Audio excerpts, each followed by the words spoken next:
Okay, we come to our thing here. Where is it? Number 3. That is, I have no page numbers. It's February 21st, Ecology and Humanity. What are we doing to ourselves? Okay, we have a reading first. We had 2 readings. I have a wonderful book here. Dustin gave it to me, and that is from the Islamic point of view.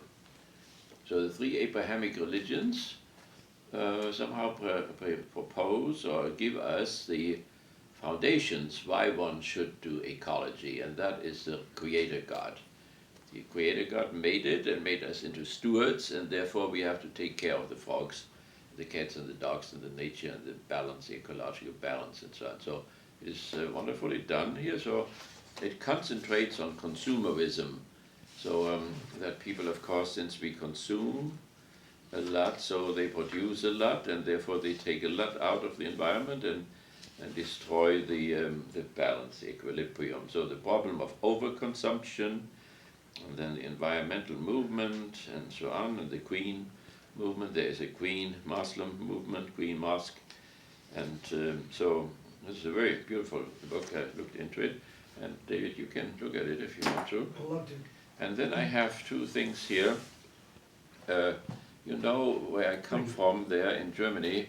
I worked together with Walter Dirks and Eugen Kogon, and they founded this journal here, the Frankfurt Journal or the New Society, and the last number here is the social energy turn. So the Germans were very much shocked by the Fukuyama event there in Japan, and so they had 17 energy complexes, atomic energy, and they closed 8 of them, and they will close the others.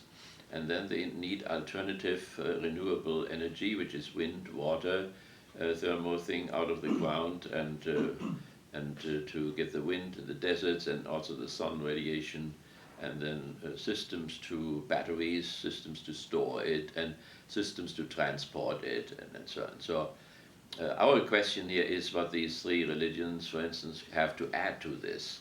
I mean, they are not better biologists, they are not better, chemists, physicists, and so on. So what these 3 world religions deliver are the foundations on which laws can be made, laws can be legitimated, justified, and the basis of which religious people can enter the public sphere. That's our Dubrovnik theme this year, and can then make a contribution to it in terms of an eco-theology and in terms of an eco-ethics. So here there is a whole journal on it, and it goes a whole number of it. I have them all since 1945, so they take a lot of room up in my house. Okay, so therefore we started first with this Genesis, and that means the Creator God as a basis of ecology. Why religious people should enter the public sphere and should fight for the preservation of the ecological equilibrium. So then I want to take. Then we had the first chapter of John, where the Logos comes in. So God has created the world through the Logos is God, the Logos became flesh, so that is a doubling up for Christian ecologists once more why they should do it. When people are not following the Logos, then they will do harm to the environment, to the animals, and to the rivers, and so on. So, but one nice expression of Jesus as a teacher, as a rabbi, is his part there in the Sermon on the Mount on the trust in providence. There he expresses his attitude toward nature as well as to the human body. And so for Christians, Jesus is the incarnated Logos, and he interprets nature and us here. So that is why I'm telling you not to worry about your life and what you are to eat, nor about your body and how you are to clothe it.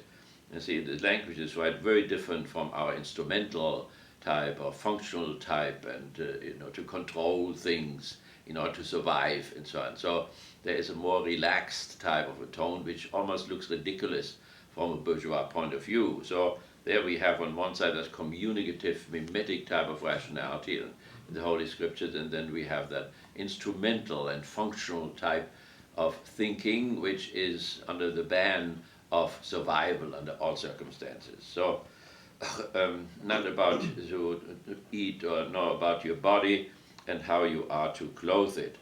Surely life means more than food, and the body more than clothing. Look at the birds in the sky. They do not sow or reap or gather into barns, yet your heavenly Father feeds them. Are you not worth much more than they are? Can any of you, for all his worrying, put one single cubit to his span of life? And why worry about clothing? Think of the flowers growing in the fields. They never have to work or spin, yet I assume you that not even Solomon, and we will look at Solomon in a minute, and all his regalia was robed like one of these. Now, if that is how God clothes the grass in the field, which is there today and thrown into the furnace tomorrow, will he not much more look after you, you men of little faith? Now there is, of course, a contradiction, and Adorno would say, the Gospels, that's a little bit too much what they impose on us sometimes. On one side, they say, don't worry, don't work so hard, and so on. And then we have Paul a little bit later, who says those who don't work should not eat, or whatever. So, and Adorno would say, the critical theorist, what they impose on us, this stupidity. Do they think we are stupid? And we don't see, the contradiction. So there may very well be contradictions in different generations and different situations and so on. So then what are we to eat? What are we to drink? How are we to be clothed? It is the pagans, the non-believers, who set their hearts on all these things.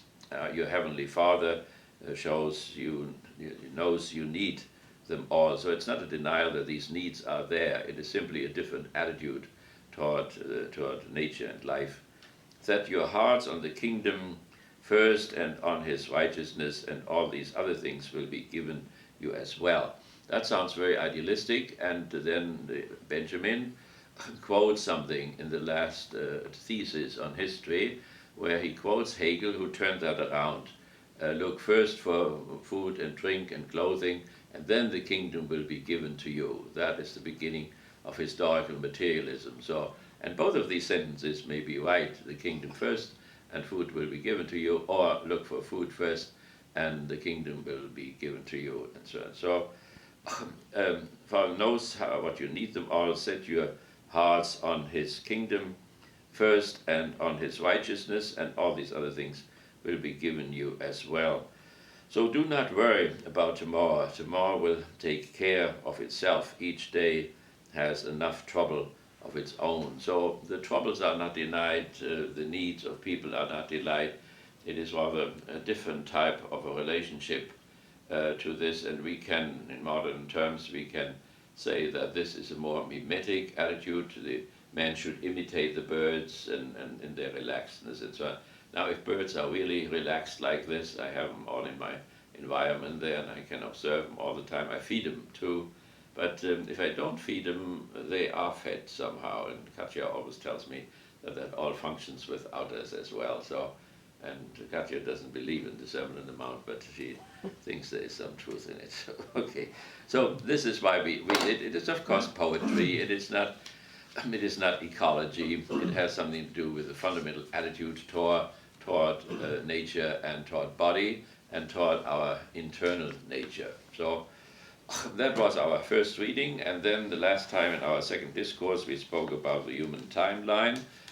We Americans want to act always, and they don't want to waste time for thinking and theory and so on, but maybe both of them are necessary. Action which is not mediated by knowledge is not a very good one, and knowledge which never turns into action, that would also be an untrue one. So therefore it is necessary that we do reflect on this and where it all comes from. timeline told us something about the roots of the ecological problem. We said 10,000 years ago, villages started. Of course, the hunters and the fishermen, they never disturbed the ecological equilibrium. They took not enough out of it. And then also the farmers did not really disturb the equilibrium. Nor did the beginning of civil society. That means independent shoemaker manufacture or clothing factories or so. But the more this accumulated and the more the needs increased, and particularly since the revolution, the French Revolution, of course, but also the Industrial Revolution based on natural sciences and technology, and all very functionalistic and very instrumental and driven by this selfishness very often, but also by the profit motive, of course, and by greed. And then suddenly we have those chimneys, and we have the smoke, and we have the paper mills, and they ruin the whole Kalamazoo River, and all the frogs have a leg left, and so on. So the problem is practically since the 18th century, 19th century accumulating, when manufacture turned over into factory, and enormous increase of production, and then we come to the Islamic book, then also consumption, so that the needs are the basis, but they produce more than they need, and then they come advertisement, they create new needs, and some of these are false needs, and that is when it climaxes more and more, where we have it now, and where beyond production, productive capital, we have speculative capital, and we have Wall Street, where the universal commodity, which is money, then becomes itself the central commodity, and it is there really in order to invest so that production can take place and so on, but it comes and becomes an entity in itself. They are not concerned anymore for what the real production comes out, but that they get more and more money with these horrendous bonuses and so on. So all this horrible idiocy that has really developed in the last second. If we think, we are here on Earth for 4 million years, and 10,000 years, and 3,000 years before, slowly the Mesopotamian high culture develops, and the Egyptian high culture by 3,000, and the Indian high culture by 2,500, and Chinese culture by 2,000. So this is when we think 4 million, that is very short, very recently. The ecological problem is a new one and unthinkable for generations and generations of human beings. So, and then, of course, if the roots of the ecological problem are in civil society and its production process, then also the solution must be there. And that is very painful. People would like to have civil society as it is, and at the same time they don't want to these side effects of civil society, which means the destruction of the outside nature, the destruction of the inside nature, this whole Prozac thing, they have reports on it there. I think 400% the use of Prozac and all the other things for depression and so on, 400% they have increased in the last 20 or 30 years or whatever, so that's enormous. And now they have doubts if it really helps, so it's not just placebo stuff, and people think it helps, but it doesn't help. It's if not diet or so, will do much better. And so nevertheless, this whole, all the trouble with our inner nature, the instincts, which are rebelling against what civilization puts on them. And there you have the books, of course, the Civilization and its Discontent by Sigmund Freud, these beautiful, also linguistically beautiful writings, and Religion as an illusion, a future of the illusion of religion. So where Freud, and then C.G. Jung too, in that sense that the instrumental rationality pulls us out into the outer world, that the inner world is starving to death, that people have no inner world. Students say, that data is shallow or whatever, and that's a little bit of it. So the shallowness, because we're all becoming extroverts, we are forced to be extroverts in order to make it and to survive and so on, and the inner world starves to death. And Jung was a fascist, otherwise. My daughter, who's a psychologist, just told me that he slept with his patients. I didn't know that. One hears all these things only in America. Nobody is concerned about this in Europe. So, but if he did that, so Freud had a very strict code what psychoanalysts can do with women and so on. Nothing, practically, just straight transfer operations, that they remained strict and disciplined and so on. So if Jung, did that, he certainly acted against the ethical code of psychoanalysis. And what is much worse is, of course, that he became a fascist and developed an Aryan psychology against the Semitic psychology of Freud. But nevertheless, even in a wrong direction, some people sometimes do something true. And his concern, that we would that the human species was in danger because of this shift into the outside world and this horrible neglect of the inside world. Even in the churches, he would say that the symbolism is not understood anymore, that symbolism connects us with the archetypes of anima, animus, and self inside, but it doesn't do that anymore in the churches. So he criticized the churches as well, and that may very well be serious. So if the problem is found in civil society, the solution must lay there as well, because civil society does not only destroy the outside nature, but also the inside nature, also the family. Recently, again, the divorce rate is shooting up there, and even among my friends and so on. I see the atomization of people, and bonding is very difficult, and to stabilize bonding among each other and so on. And then then inside of society, of course, the production process, the inventory pushed up to the ceiling, and then people, consumers, cannot consume so much as they produce, and then there's no planning, and the whole thing is chaotic. So they go investing into cars in spite of the fact that they have enough already, and so all this trouble inside of civil society, and fast production, consumption, class, antagonism. There's continual talk about class warfare. The president is doing class warfare. He stimulates the envy of the lower classes, that they want to have bourgeois women, bourgeois cars, bourgeois houses, and cannot get them, and so the dissatisfaction about this. So, and then, of course, the state is undermined. It shows in corruption cases, the distrust of the people against the politicians. They're all crooks and so on.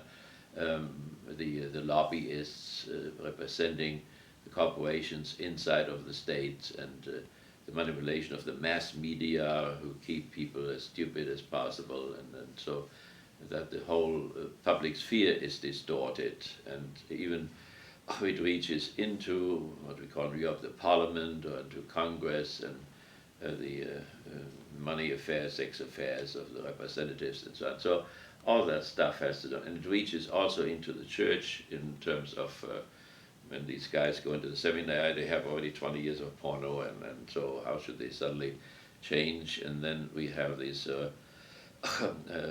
child abuse. Most of them are homosexual cases. Few are also heterosexual cases whom these priests have abused and so on. So that the church blames the culture, the sexual revolution for it, which is not entirely true, of course. Why didn't they resist, and why can they? So so also that they didn't administer adequately, the bishops and so on.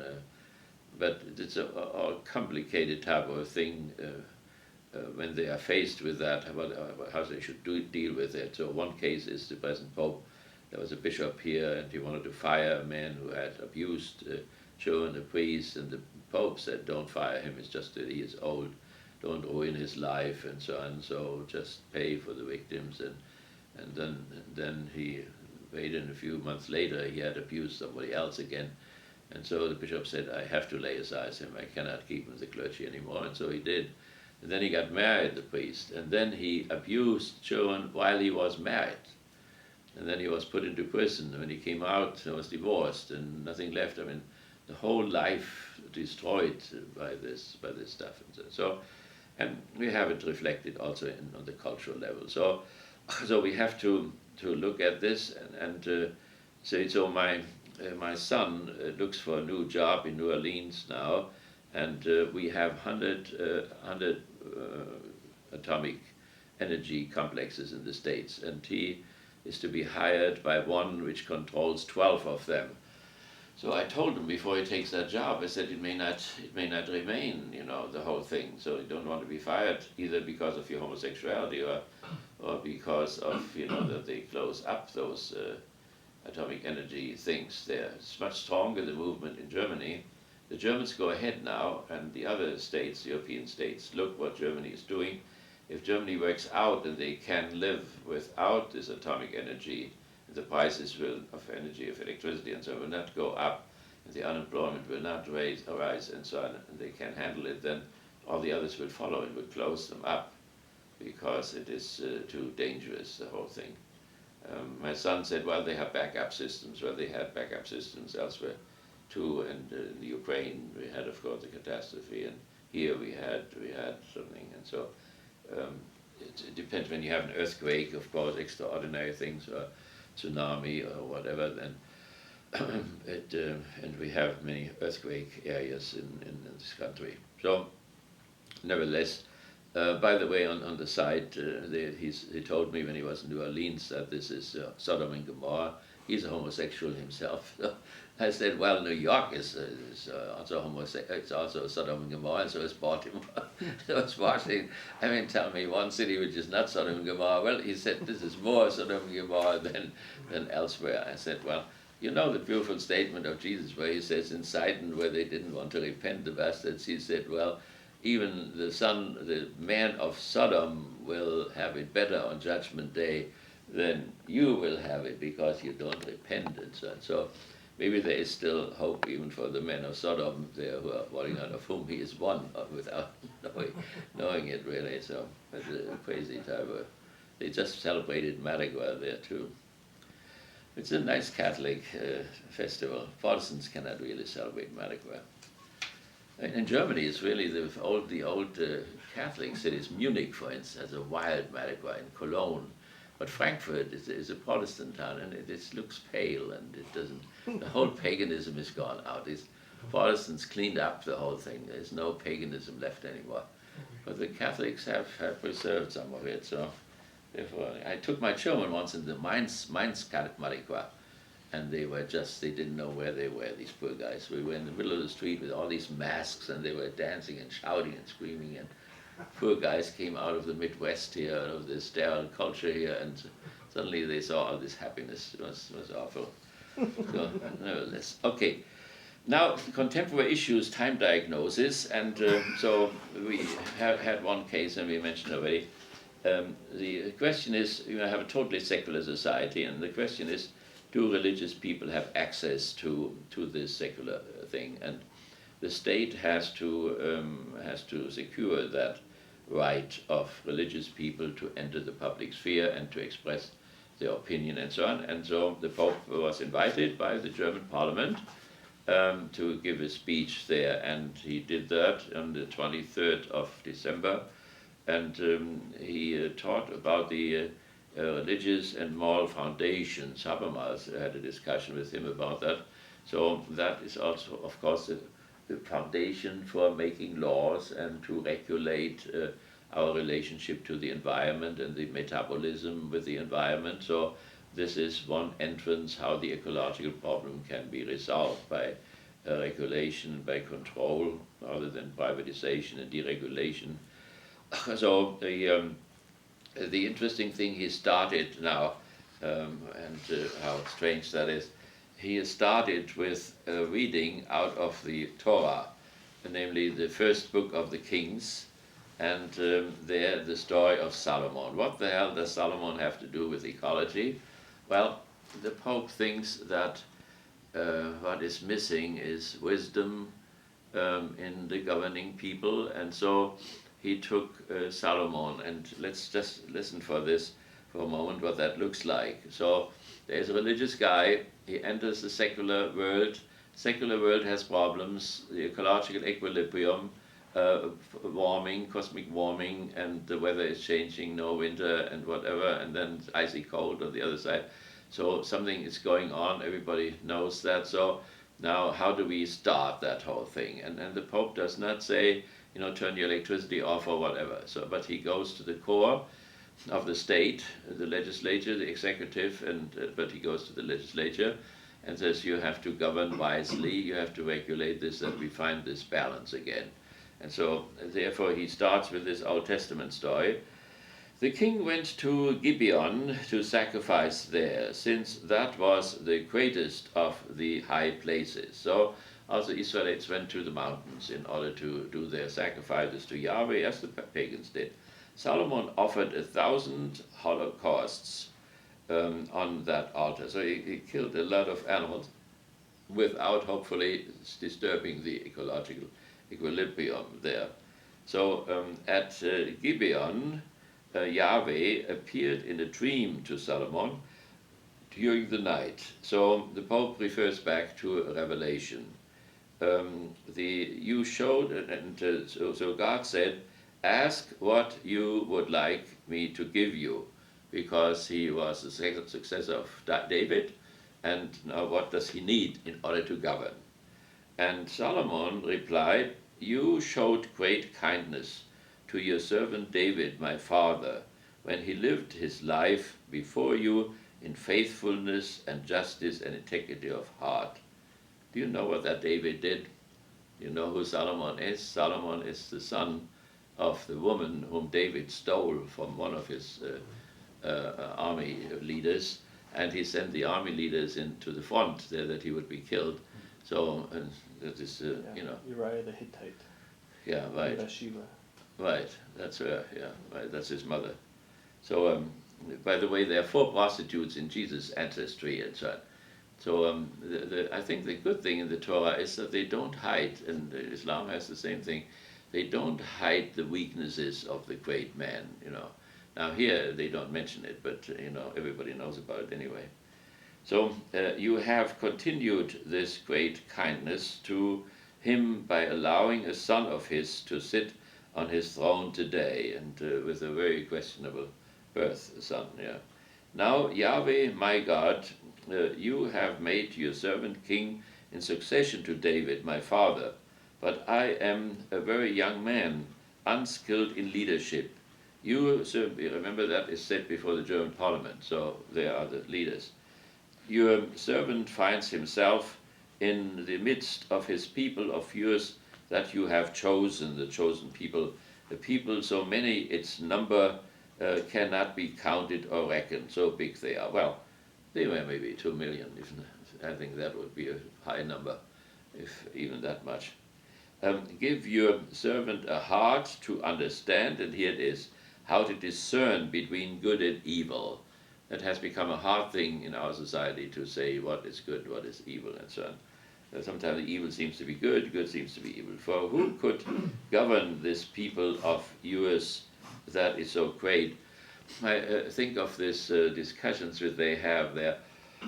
One people are, some of them are against artificial birth control, and the others say, you know, if you had that birth control, you wouldn't have so many abortions. So if you think of religions, people who are against abortions and are against birth control, then they are really in a muddled up situation. If they say, you know, you shouldn't have birth control because that's against the Creator God or whatever, then they fall into another trap, 1.5 million abortions. Then the others could say, isn't that worse, 1.5 million abortions? You so don't do abortion. Well, then you have to have birth control. So the people are under these unbelievable compulsions back and forth and don't know anymore what the hell they are supposed to do. So it pleased Yahweh that Solomon should have asked for his, so what is he asking really? Count and reckon. Give your servant a heart to understand how to discern between good and evil.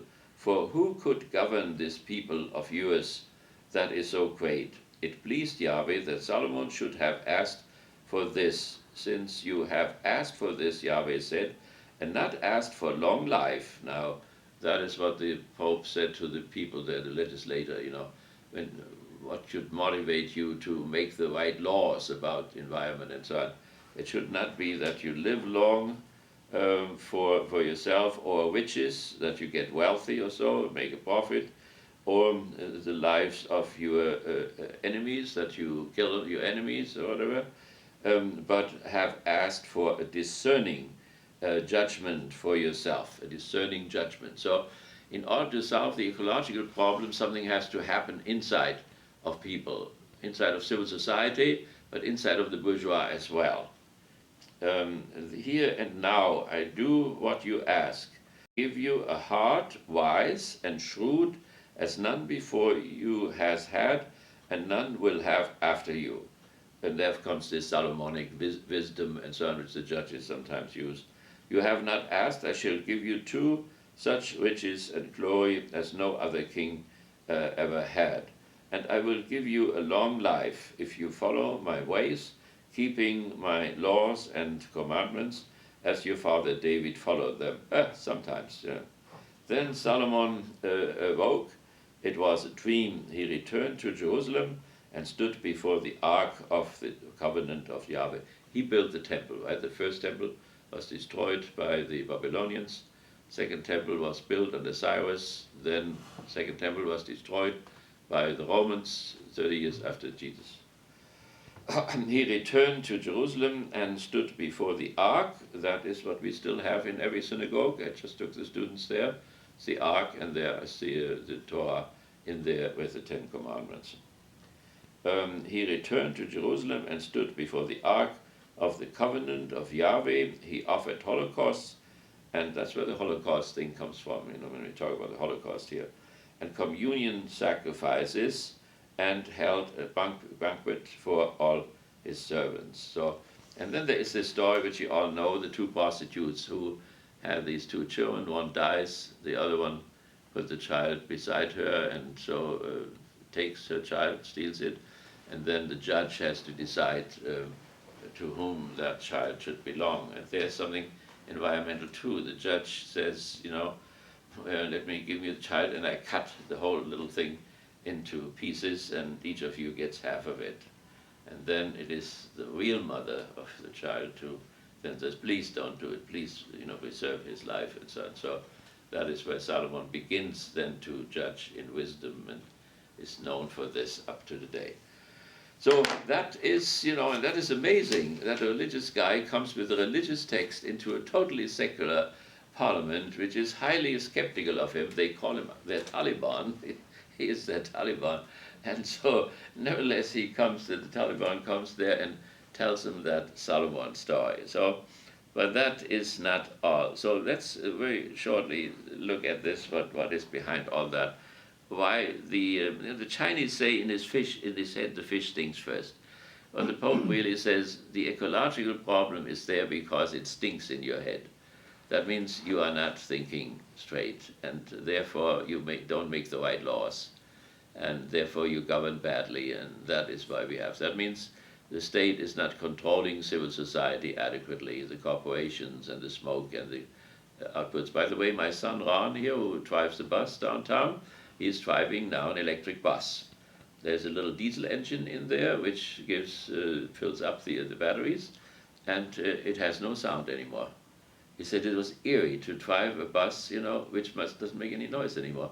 But what is more important, it doesn't make that stink anymore. The city people will not have to die from cancer because don't breathe that stuff anymore, of hundreds of buses and so on. So, but the bus, and my son-in-law was upset about this, cost $500,000, and the other one cost only $250,000. So it is a tremendous price increase, and he is on the right politically, so he is against ecology, but at least he likes now these buses, but then he murmurs about it anyway. So, so moral foundation of the modern state takes the stink out of the brain, and that is why he read that story.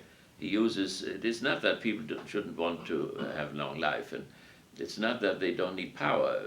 The representatives need power in order to make laws and whatever. So it is a priority, like in the New Testament there, look for food first or look for the kingdom first. Look for the kingdom first and then food and so on, that will be all right. So it is the question of the foundations of the modern state and why things have gone so wrong in terms of ecology, but also in terms of wars. 2 wars, 10 million dead, 70 million dead. These are unbelievable catastrophes.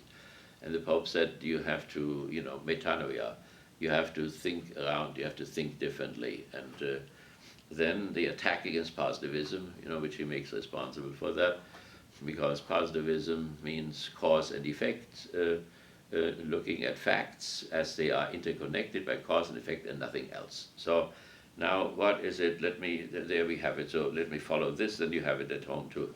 He uses the ecology of nature and man as an example.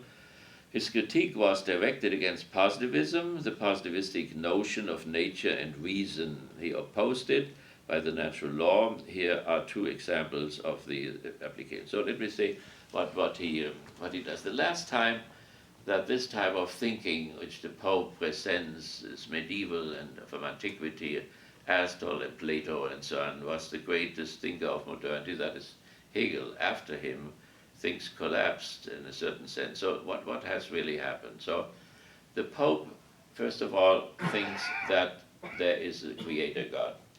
He thinks that this creator God is intelligent, that he is rational. That has to be emphasized because with the beginning of nominalism, Gabriel Biel was the teacher of Luther, the things shift from God's rationality to his will, and then the will of God becomes arbitrary. He can say on one day, don't kill, and he says on the other day, kill, or whatever. So this is also called de-Hellenization. But let me do one thing after the other. So the Pope has this presupposition: reason governs the world. That's not our reason. It's not the reason in nature. It's God's reason, who is there before there is nature. That is something else. So nature is not immediately, but it is mediated. It is created. It is created by a rational God. Therefore, also the ecological equilibrium is a rational affair and rests on rational behavior of the different organisms and so on. Number two, there is a rationality in nature itself. So that means God has not created things arbitrarily or accidentally or whatever, but there are laws at work, and there is purposiveness at work. So all our organs have a purpose: to eat, to drink, to digest, to procreate, and so on. In that sense, the whole nature is a rational whole, because the wholeness is important. Because he charges the positivists that they cannot see things in their wholeness. Now, just think, we have porno on, all over. We don't even have the porno station. We have the other stations which have porno as well. If you look at a porno movie, you'll see there is all kinds of things are missing. That means there is an abstraction. The sexual act is part of the organism. As a matter of fact, it is the highest accomplishment of the organism, and the organism, after procreation, dies usually.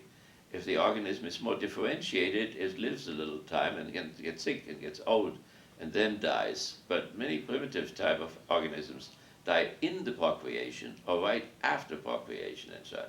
So, but there is the form of the animal, there is the digesting process, the assimilation process, and then there is the genus process. That is the totality of the organism. Now look what a porno movie is doing, It takes just the sexual act and the foreplay, and not even that very much, in there, and there is nothing about the child, there's nothing about tenderness, there's nothing about love. It is the same abstraction which takes place in prostitution. When one goes to a prostitute, one wants to have her sex, and she wants to have the money. These are two abstractions, because she is much more than her sex. And the guy is also much more than he's more than money, and he's more than sex, and vice versa.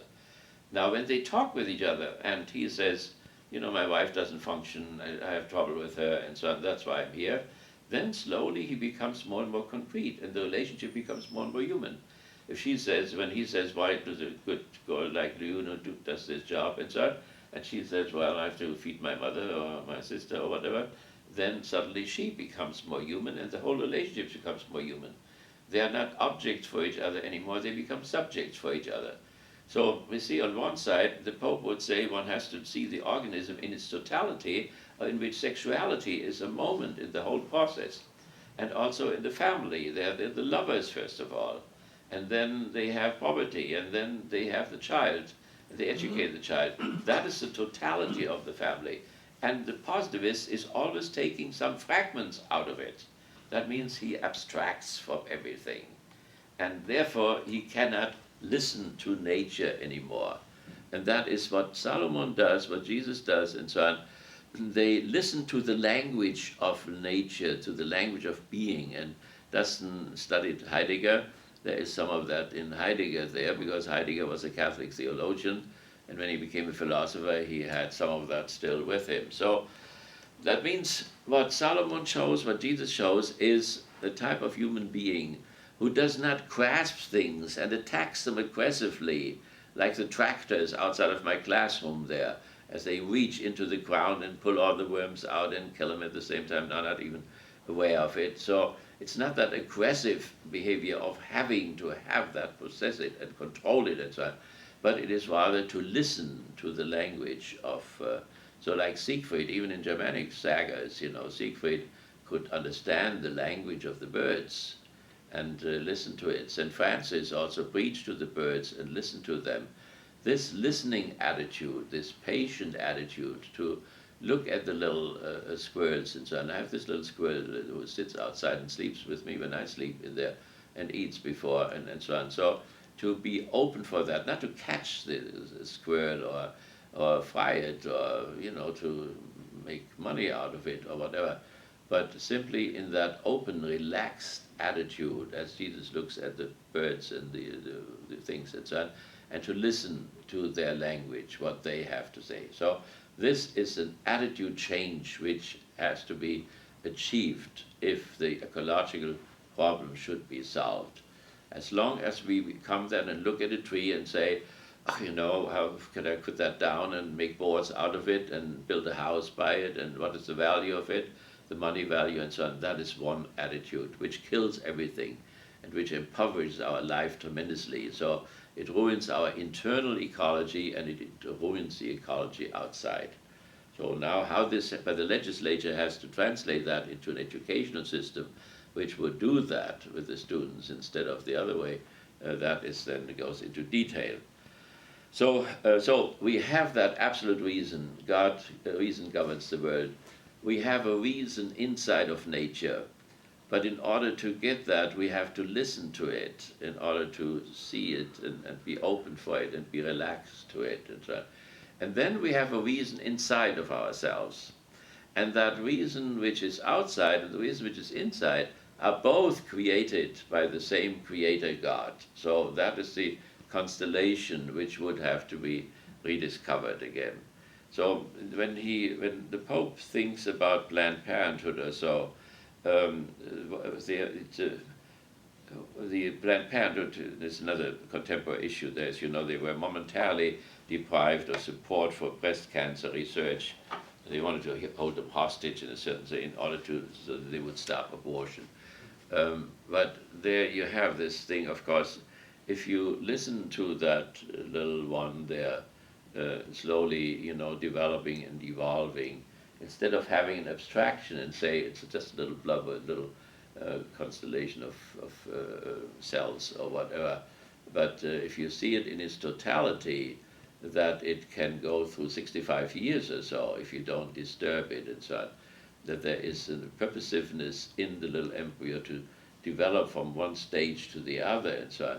So that would be one thing. The other thing is, which came up recently, there's one candidate, Rick Satorm, who has 2 deformed children, and he is turning against taking pictures of the embryo. That means the state demands that, the federal government demands that people have to have a picture of the little embryo. And then what he argues is if they find that the embryo is deformed, they will suggest very strongly that an abortion should be made.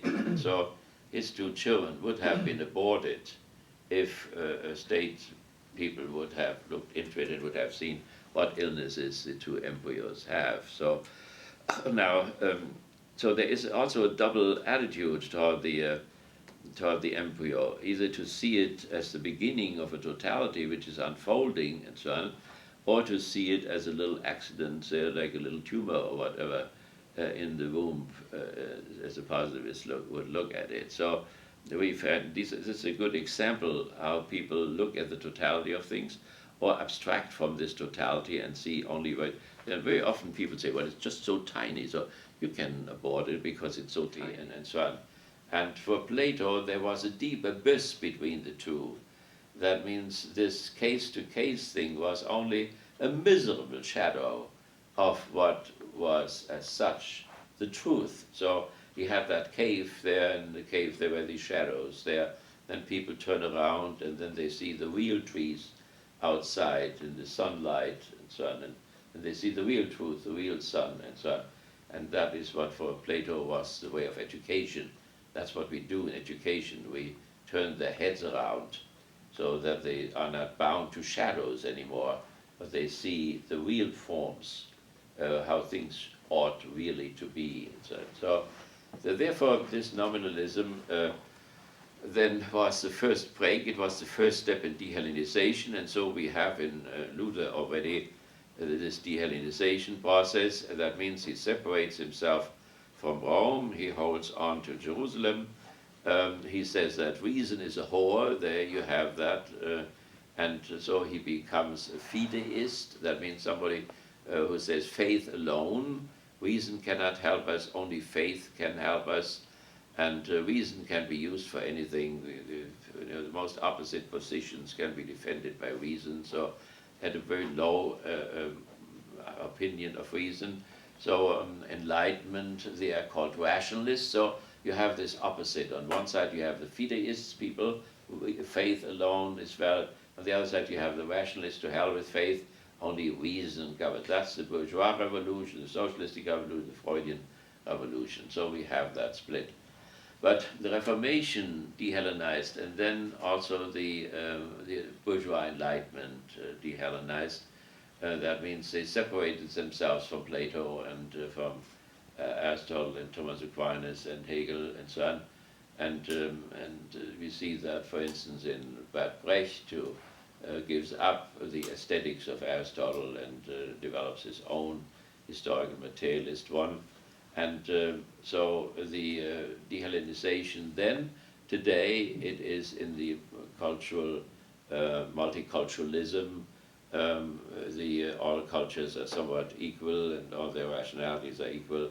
Now the Pope insists against the whole development of these 400 years that Hellenization is necessary, that the relationship between Christianity and Taoism is different than between Christianity and the European civilization. So he thinks that there is a close relationship between the New Testament and Greek thinking. And you had before already Jews who were Hellenized in Alexandria and so on. And so the New Testament is written in Greek, not in Jesus' language, Aramaic, but in Greek. And the idea of the Logos who was with God and so on is a Greek idea. So the New Testament was written by Hellenistic Jews who had been influenced by the Greek Enlightenment. So therefore, if you, what happens if you de-Hellenize the New Testament? The Pope would say then it becomes simply a story of Jesus the Rabbi. And Jesus the Rabbi is then something similar like Socrates. He becomes Jewish Socrates in a certain sense. Both have the similar fate. Both challenge the state. Both were sentenced by the state to death. Both were killed by the state, and so on. So great similarities. And that is what we call the historical Jesus, and that is okay. But there is something else now which the Hellenistic thing brings in, namely that you can see Jesus on that case-to-case thing, and you say he's just a case of a great man. That's what Hitler said. Hitler said Jesus was a great theoretician, and he cannot be a Jew because a Jew cannot be a great man. So he must be Aryan, and then he proved that he had a Gallian father, and so on. So that is one level, but when you see it on the other level, the level of the idea or whatever, then the Jesus story becomes God's story. That means God becomes man. He externalizes himself. He alienates himself into finite life. goes to the extreme of finitude, to death, not only in a natural death, but a death in shame, a degradation death for revolutionaries. So this Socrates Jesus, he is a polemical and a revolutionary guy, and thereby challenges people and challenges the establishment and the rich. No one of you can get into heaven, you know. You cannot serve the shekel and mammon and money and God and so on. So you want to kill me. You are not the children of Abraham. You are the children of Satan, you know. You want to kill me, therefore you're not the children of God, but you are the children of Satan and so on. So this challenge goes on, and the machinery goes, and they want to kill him, and Jesus knows and prophesies the Son of Man has to go to Jerusalem, has to be killed, and Peter says, no, that be far from you. And Jesus says, go behind me, Satan. You are talking humans' language. You're not talking God's language and so on. So there is this, to see the story of Jesus on one level, of the case-to-case level empirically, and every Muslim and every Jew and every enlightener can see that Jesus, polemical revolutionary, has to die for it. Etc. But there is another one, another level, where the nature of God is seen in this. I mean, it's the story of God's life. God who externalizes himself by creating this nature, and by externalizing himself by becoming man in this singular fellow, Jesus of Nazareth. And then the death becomes most important, because in the death a turnaround happens there. This death is not only the death of a revolutionary now, but it is the God himself who, the Logos, who dies on the cross. So you can, on one level, you cannot say God died on the cross. That would be blasphemy or whatever. But on the other level, that God externalizes himself, alienates himself to the point of shameful death, and then through the resurrection, the turn happens, and a negation of the negation. Death is the most intense form of negativity.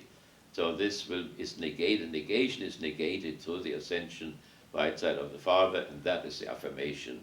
So the negation of the negation leads to the affirmation. God returns to himself. And finally, everybody, like Jesus, goes to the same finite life and is negated of his negation and participates in the divinity and so on. So these are the two levels how the New Testament can be seen.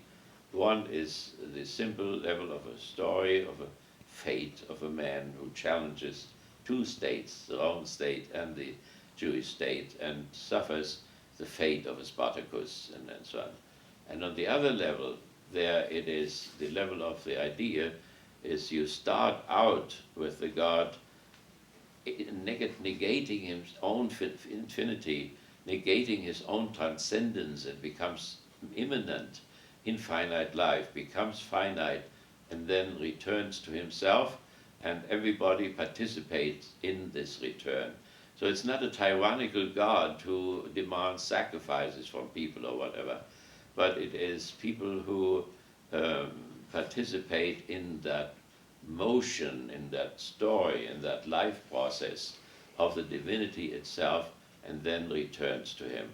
Now, if one takes those two levels, as the Pope does, then of course the second one is more important for him, and that's why he wants to hold on to the Hellenization process, because without the Neoplatonists or so, it would be very hard to reconstruct this this movement of God, that story of God, rather than the story of the rabbi of Nazareth. So, and he wants to hold those two things together. So otherwise, you know, there would be a very different type of Christianity. A Methodist, you know, all the beautiful little churches which we have, which have a very simple thing, but even if they say, you know, Christ is my savior or whatever, you know, what does that really mean? How does he save them, you know? And it cannot be argued simply on the level of Jesus, the rabbi. It has to be argued on something else, namely that God became estranged himself and took that fate upon himself, and therefore redeems people and takes them back into himself. So these are the two views, and if you de-Hellenize, then one of those two gets lost in the process, and that is what he wants to prevent. So Now that is a whole world there behind that, right? And what he said to the parliament was that they just should think about these presuppositions of their own civilization and of their own culture, and then should approach the problem of ecology. So they should first of all correct what went wrong in their type of thinking. He invites them. He's an authoritarian character, so he would have liked to order them, but he has nothing to order. So therefore, he asked them to reconsider those foundations of legislation, from Solomon on to the Christian position and so on, and then come to better laws in order to re-establish the equilibrium again.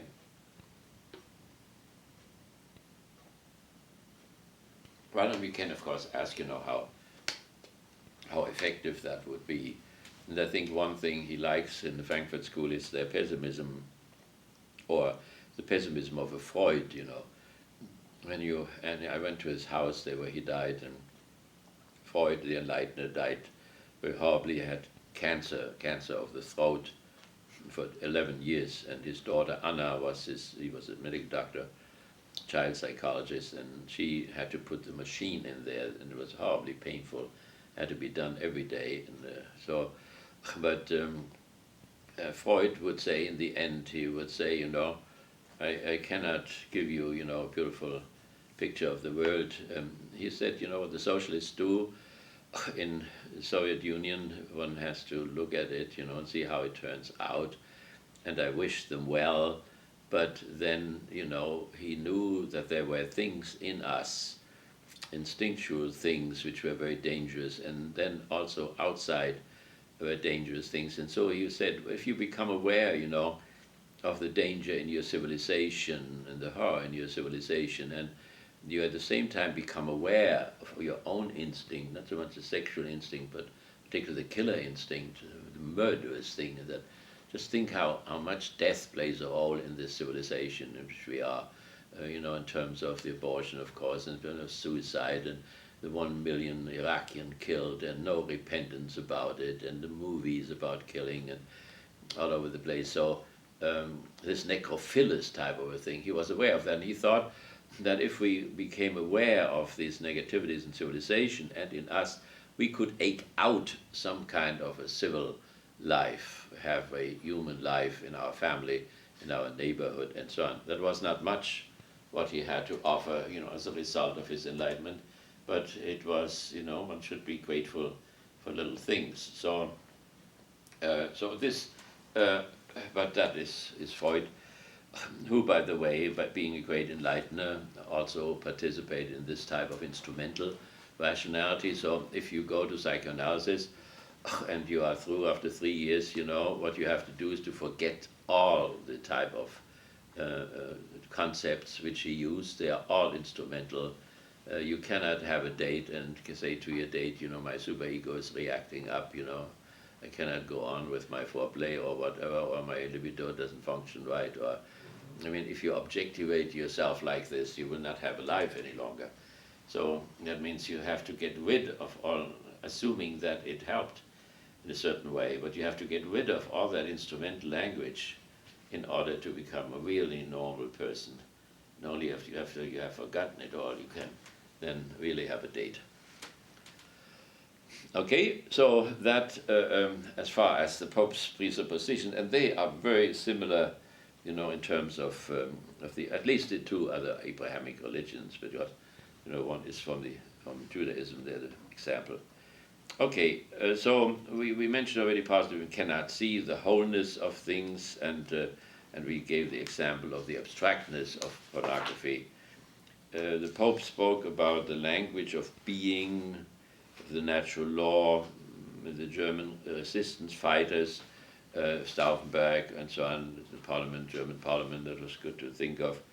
But what did these German resistance fighters really do? What did Stauffenberg really do? The problem is that the laws which a parliament makes may not be in conformity to the voice of nature. They may make laws which violate this law of nature, when one listens to the language of nature, if they don't listen to their language, they make laws which are wrong. So the idea that a state can have laws, they can prosecute you with these laws, but the laws may be unjust, they may be wrong. And the German resistance people there, Stauffenberg, what happened with Stauffenberg? How did that function? So he went to the Wolfschanze, the bomb, in only half of the bomb. And but the whole thing was that they found out that Hitler was criminal. Maybe they only found out that he lost the war, so the motivation is not really clear. Stauffenberg had fought on the Eastern Front, so he had killed just a lot of communists before he came to that insight. He came from a military family which for hundreds of years in Prussia, had done that military thing, so one must not glorify them or transfigure them into holy people or whatever. He had lost one arm there. He was the worst candidate in order to do that assassination.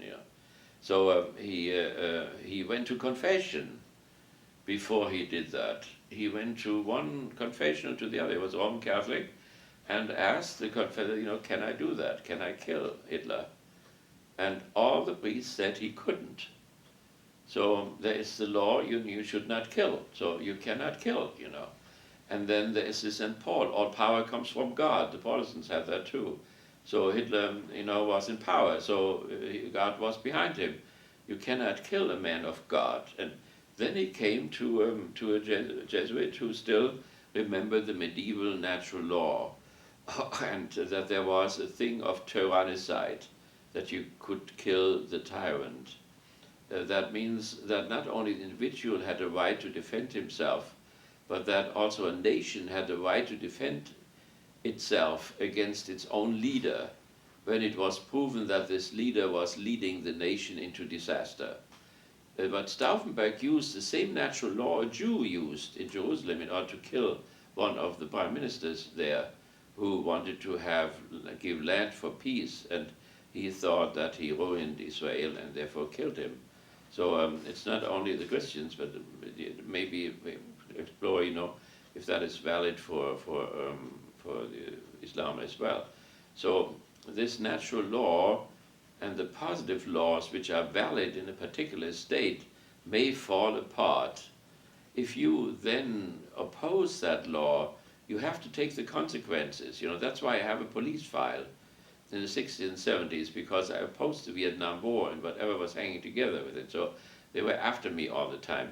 If the judges down there said always, they were on my side. They said, well, the FBI has to come to us. They have to make it a case before they come to you and can take you away. And they were never able to make a case. So in that sense, the thing held, But in terms of Stauffenberg, they found out that there were a lot of laws in the German code which did contradict that what is called the natural law.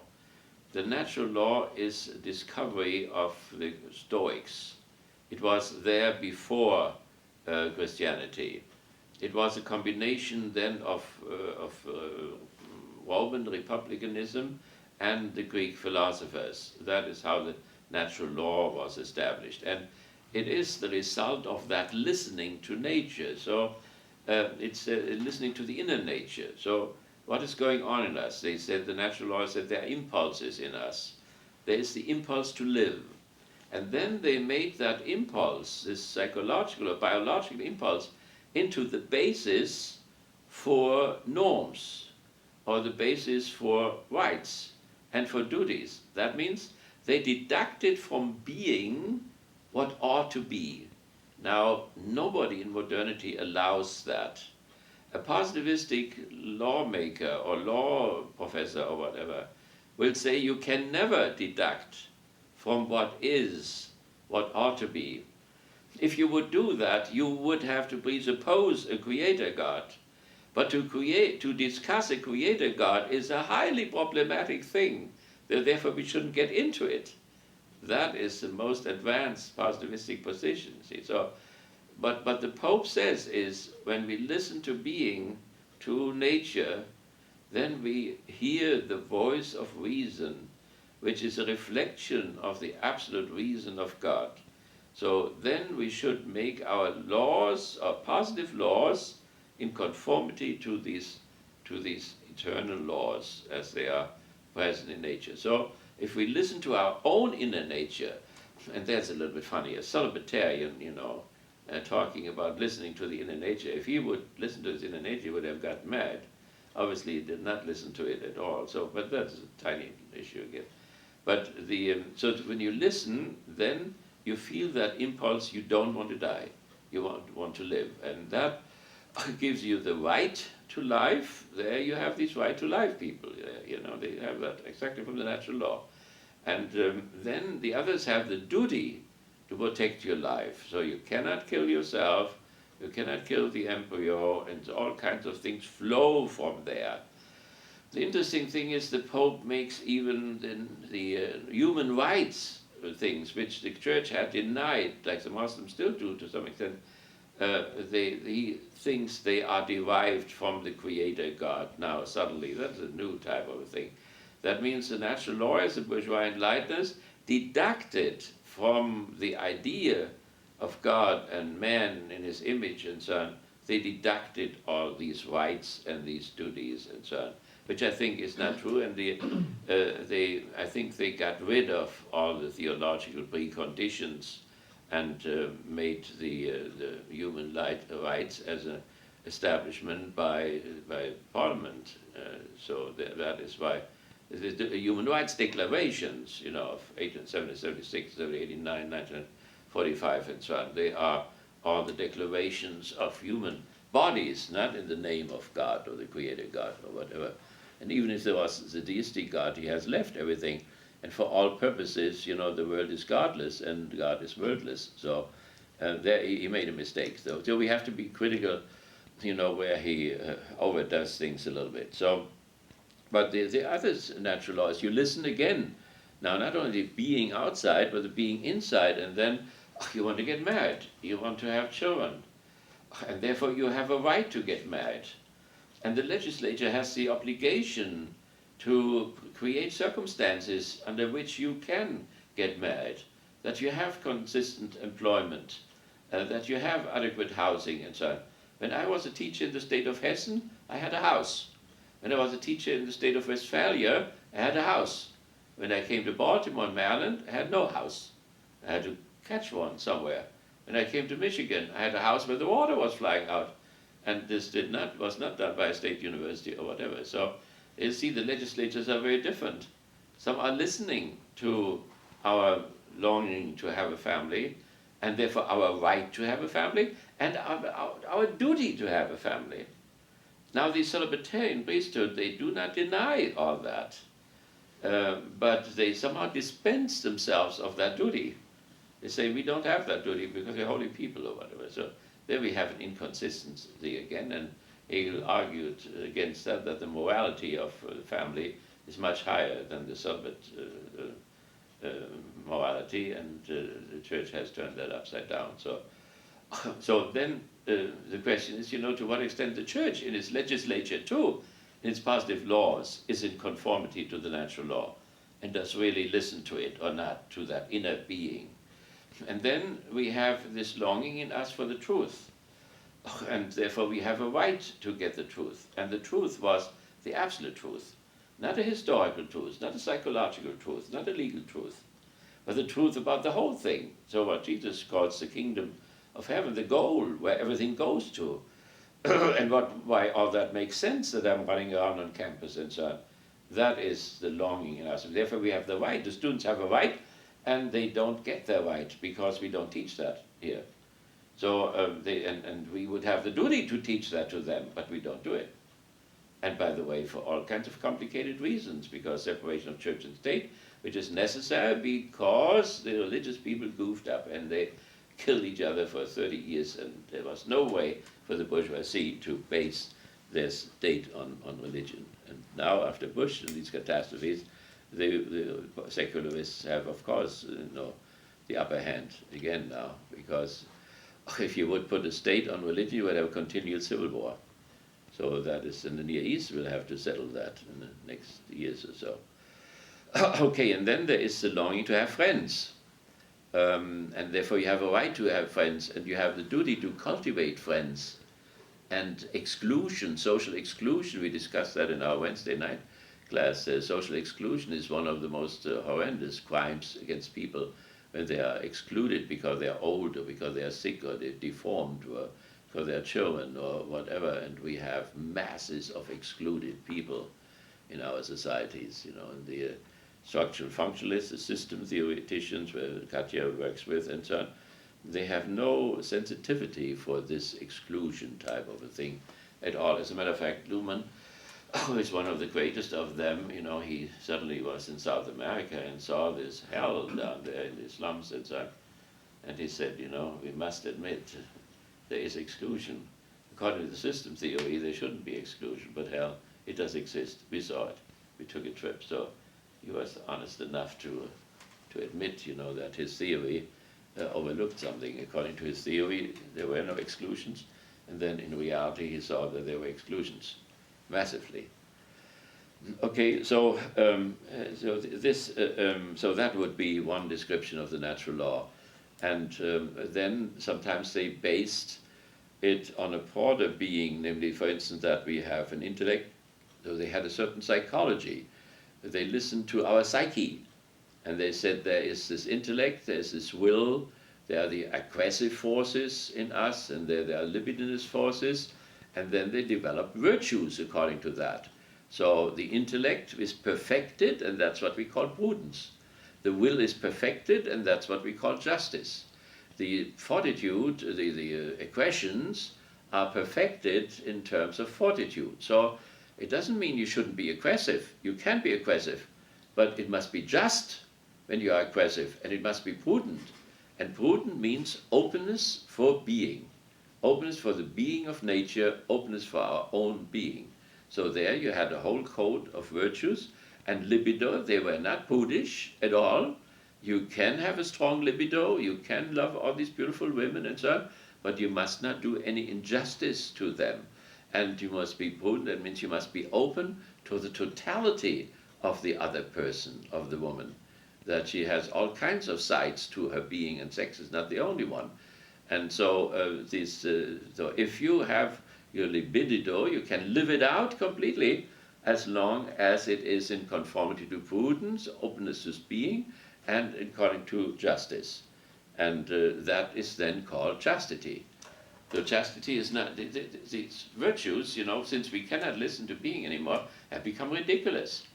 Nobody teaches, except maybe in Catholic places or some Protestant places, but nobody. It has completely degenerated, the whole teaching on prudence and on virtues. And some people who, Bollnow, for instance, who tried it in Germany after the war, it just failed completely. So that has something to do, that our Western civilization, and that was the true thing in Heidegger, who saw that we were so fascinated by beings that we are completely blinded for being, and that this was a long development already, and therefore he had some criticism of technology, which was certainly worthwhile, whatever other things he did wrong. So, okay, so that is what is behind that, and it seems to lead far away from ecology, but it is the basis of an ecology of nature and an ecology of man. The Pope would say, if we do not rediscover these foundations, we will not be able to settle the disequilibrium, and then we may be threatened in our very existence.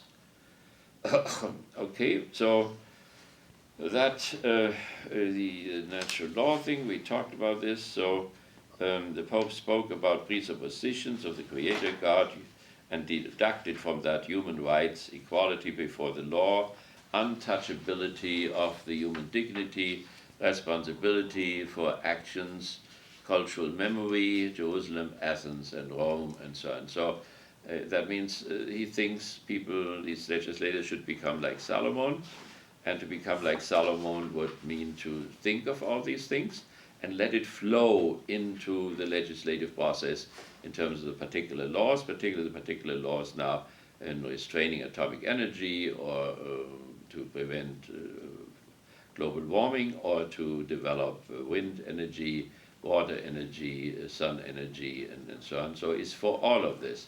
He's such an unbelievably conservative man, but suddenly he was on the side of the Green Party or whatever. So he said, I don't want to support any of these parties. I'm just talking about the presuppositions which a legislator should have. Pope closed with the lawmaker Solomon. There we have that, and his ability to differentiate between good and evil. Main thing is this openness toward nature, inside and outside. What about circumstances now? Here's where Brecht would come in. We all want to be in the light, we all want to be good, we all want to be part of the kingdom, but the circumstances do not allow us to do that. So then comes this whole issue, you know, how one deals with these circumstances now. These 60 million people, they're in that space, and so on and so on. The Pope asked for nothing less than a conversion of the whole bourgeois mentality. And that is a little bit much, of course, all at once, but in general that, you know, that may be the right approach. Obviously, if we don't change our thinking, then the environment will explode around us, as it has done already. So, and it would threaten the whole existence of people. Okay, that is what we all want to do for today. Then we will continue the next time, and then we will also go to a nice place down there, the Roadhouse, and celebrate. Maybe we can wake up our Walter there, but he can make it the next time. Now, we have still a little bit of time, right? So we wanted to look at the civil society through the eyes of Michael Moore. And so we had two different things already. What did we have the last time? Did we see Sicko, or we can take Fahrenheit, if you want to. So our point is, does Moore say something about civil society and its ecological problems?